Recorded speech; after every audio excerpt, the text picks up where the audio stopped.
ওনারা বরাবরের মতো এরকম চমৎকার প্রোগ্রামের আয়োজন করে থাকেন, যেটার সুবাদে আমরা কিছু কথা বলতে পারি, কিছু দিনই কথা শিখতে পারি। পাশাপাশি মিডিয়া কর্মী যারা এসেছেন, আমাদের প্রিয় সাংবাদিক ভাইরা যারা এসেছেন, নাশিদ পারফর্মার যারা এসেছেন, এবং একপাশে আমি আমার বোনদের দেখতে পাচ্ছি, সবাইকে অন্তরের অন্তঃস্থল থেকে শুভেচ্ছা এবং হৃদয় নিংড়ানো ভালোবাসা জানিয়ে আমরা শুরু করছি। আমরা একটা থিমেটিক লেকচার উপস্থাপনের চেষ্টা করব, একটা নির্ধারিত বিষয়ের উপর কিছু আলোকপাত করব। বিষয়টা কি? বিষয়টা হচ্ছে আল্লাহ তাআলা যাদেরকে ভালোবাসেন তাদের নাম, তাদের গুণাবলী, তাদের ক্যারেক্টারিস্টিক্স, অ্যাট্রিবিউটস আল্লাহ তাআলা কালামুল্লাহ মাজিদে উল্লেখ করেছেন যে তিনি কাদেরকে ভালোবাসেন। তার আগে আপনারা একটু উত্তর করে আমাকে বলেন তো যে আমরা আল্লাহর ভালোবাসা পেতে চাই কি চাই না? সবাই চাই না? এটাই আজকে আমাদের আলোচনার টপিক, যে যাদেরকে আল্লাহ ভালোবাসেন। আমরা আজকের এই চমৎকার সন্ধ্যায় জেনে নিব যে আল্লাহ তাআলা কাদেরকে পছন্দ করেন এবং কাদেরকে ভালোবাসেন। এবং মজার ব্যাপার হচ্ছে আল্লাহ তাআলা সুস্পষ্ট স্টেটমেন্টের মাধ্যমে কালামুল্লাহ মাজিদে তিনি জানিয়ে দিয়েছেন তিনি কাদেরকে কাদেরকে ভালোবাসেন। আজকের এই আলোচনায় আমরা সেটাই জানার চেষ্টা করব যে বিশেষ কিছু গুণে গুণান্বিত ব্যক্তি আছে যারা এই সৌভাগ্যের অধিকারী, যাদেরকে আল্লাহ তাআলা ভালোবাসেন বলে তিনি কোরআনে জানিয়েছেন।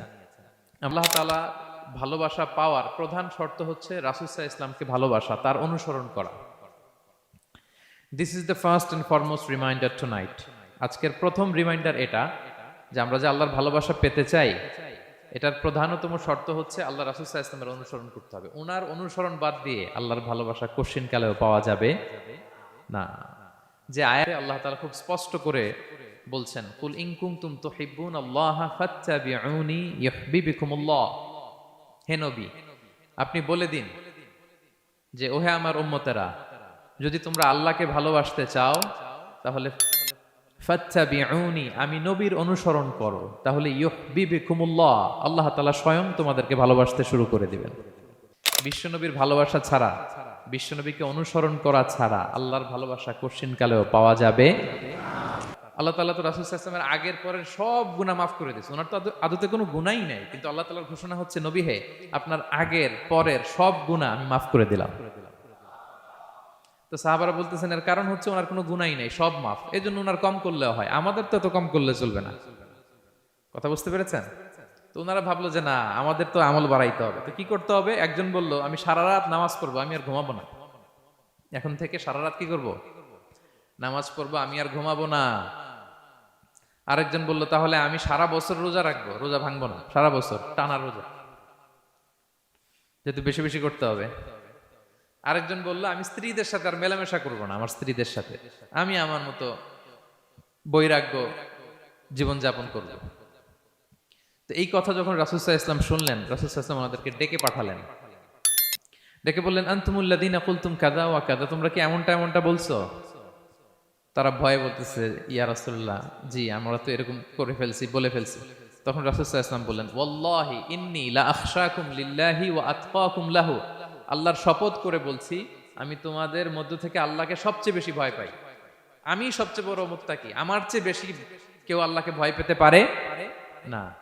তা আমি সবচেয়ে বড় মুত্তাকি, আমি সবচেয়ে বেশি আল্লাহর প্রিয় ভাজন, আমি আল্লাহর সবচেয়ে বেশি ভয় পাই। এরপরেও আমি রাতে ঘুমাই, আবার নামাজও পড়ি। সোম বৃহস্পতিবারে রোজা রাখি, বাকি দিনগুলোতে আমি খাই। আমার তো 11 জন স্ত্রী, আমি সবার সাথে মেলামেশা করি। কই স্ত্রী মেলামেশায়, রোজা রাখা না রাখায়, রাতে ঘুম এবং তাহাজ্জুদ, এই যে ব্যালেন্স করে যে আমি জীবন পরিচালনা করি, এতে আমার মুত্তাকি হইতে তো কোনো সমস্যা হয়নি। আমি শ্রেষ্ঠ নবীর এই মর্যাদা অক্ষুণ্ণ রাখতে তো আমার সমস্যা হয়নি, কিন্তু তোমাদের সমস্যা কোথায়? তখন তিনি একটা অসাধারণ উক্তি করেছিলেন। তিনি বলেছিলেন, ফামান রাগিবা আন সুন্নতি ফালাইসা মিন্নি, যে আমার সুন্নতকে অবজ্ঞা করে, মানে আমার যে পন্থা এটা অনুসরণ না করে অন্য কিছু যে করতে চায়, ফালাইসা মিন্নি, সে আমার দলভুক্ত নয়। আল্লাহু আকবার। তার মানে বোঝা গেল রাসূল সাল্লাল্লাহু আলাইহি ওয়াসাল্লামের চাইতে যদি এক কাঠি বেশি বোঝেন আপনি, এটা ইসলাম হবে? এটা হবে বাড়াবাড়ি, ঠিক কি না? রাসূল সাল্লাল্লাহু আলাইহি ওয়াসাল্লাম যেমনটি যেমনটি করেছেন ঠিক তেমনটি তেমনটি করার নাম ইসলাম। এবং এভাবেই আল্লাহ তাআলার ভালোবাসা পাওয়া সম্ভব। এছাড়া পাওয়া সম্ভব? যে আল্লাহ তাআলার ভালোবাসা পাওয়ার 1 নাম্বার শর্ত হচ্ছে রাসূল সাল্লাল্লাহু আলাইহি ওয়াসাল্লামের অনুসরণ। তার চেয়ে যদি বেশি ইবাদত করেন, ওইটা ইসলাম নয়। তার চেয়ে বেশি বুজুর্গি দেখাইতে গেলে ওইটা বুজুর্গি নয়। তিনি যেমন যেমন করেছেন ঠিক তেমন তেমন করার নামই ইসলাম, এবং সেটার মাধ্যমে আল্লাহ তাআলার ভালোবাসা পাওয়া সম্ভব। এই পয়েন্টটা বুঝছেন না সবাই? 2 নাম্বার কথা হচ্ছে, আমরা কি করে বুঝবো যে আল্লাহ তাআলা আমাদের ভালোবাসেন? কিভাবে বুঝবো যে তিনি আমাদেরকে পছন্দ করেন, ভালোবাসেন? এটা বোঝার কিছু সিস্টেম আছে। 1 নম্বর সিস্টেম হচ্ছে, আপনি জাস্ট দেখুন যে আপনি নিজেকে কোন কাজে ব্যস্ত রেখেছেন। আপনি আপনাকে কোন কাজে ব্যস্ত রেখেছেন, আপনার লাইফস্টাইলের দিকে তাকান, লুক অ্যাট ইউর লাইফস্টাইল, আপনি নিজেই বুঝে যাবেন। আপনি যদি দেখেন যে না, আপনার ভালো ভালো কাজে আপনার ব্যস্ততা, আপনার এঙ্গেজমেন্ট ভালো লোকদের সাথে, আপনার সার্কেলটা ভেরি গুড সার্কেল, ভালো কাজে আপনার মন টানে, আপনি ভালো কাজ করেন, যদি আপনার কার্যক্রম এরকম হয়, তাহলে বুঝে নেবেন আল্লাহ তাআলা আপনাদেরকে ভালোবাসেন। আলহামদুলিল্লাহ। আর যদি দেখেন না, যত আকাম কুকাম আছে ওইটার সবার আগে আপনি, যেই কাজে আল্লাহর ক্রোধ আসে, আল্লাহ রাগ হয়ে যান, যেই কাজ ইসলামে করার নিষেধ, যেটাতে তার অসন্তুষ্টি, ওই কাজে আপনার এঙ্গেজমেন্ট, ইনভলভমেন্ট, আপনার সার্কেল গুলাও এরকম, তাহলে বুঝে নিবেন আল্লাহ ভালোবাসা, এই মহা সৌভাগ্য আপনার কপালে জোটে নাই। তাহলে এটা হচ্ছে একটা সিস্টেম। আল্লাহ আপনাকে ভালোবাসেন কিনা এভাবে বুঝবেন যে আপনি নিজেকে কোন কাজে ব্যস্ত রেখেছেন, একটু দেখুন, আপনি মিলাতে পারবেন। 2 নাম্বার পদ্ধতি হচ্ছে এটা বোঝার যে তিনি আমাকে ভালোবাসেন কিনা, সেটা হচ্ছে পৃথিবীবাসী আপনাকে ভালোবাসে কিনা, এটা একটু দেখেন। এই পৃথিবীর ভালো মানুষগুলোর কাছে আপনার একটা গ্রহণযোগ্যতা আছে কিনা, এটা দেখেন। এটা দেখলে আপনি বুঝতে পারবেন যে আল্লাহ তাআলা আপনাকে ভালোবাসে কিনা। আপনি নিজেই বুঝবেন যে পৃথিবীবাসী আপনাকে ভালোবাসে কিনা, আপনার কলিগরা আপনাকে ভালোবাসে কিনা, আপনার বন্ধুরা আপনাকে ভালোবাসে কিনা, আপনার নেইবররা আপনাকে ভালোবাসে কিনা, পৃথিবীর ভালো মানুষগুলোর কাছে আপনার গ্রহণযোগ্যতা আছে কিনা। যদি থাকে, বুঝবেন আল্লাহ তাআলা আপনাকে ভালোবাসেন। ঠিক কিনা? আল্লাহ তাআলা আমাদেরকে যেন ওই কাতারে শামিল করেন। আমরা পড়ি আমিন। তোমরা ইহসান করো অন্যের প্রতি, কারণ ইন্নাল্লাহা ইউহিব্বুল মুহসিনিন, আল্লাহ তাআলা মুহসিনিনদের ভালোবাসেন।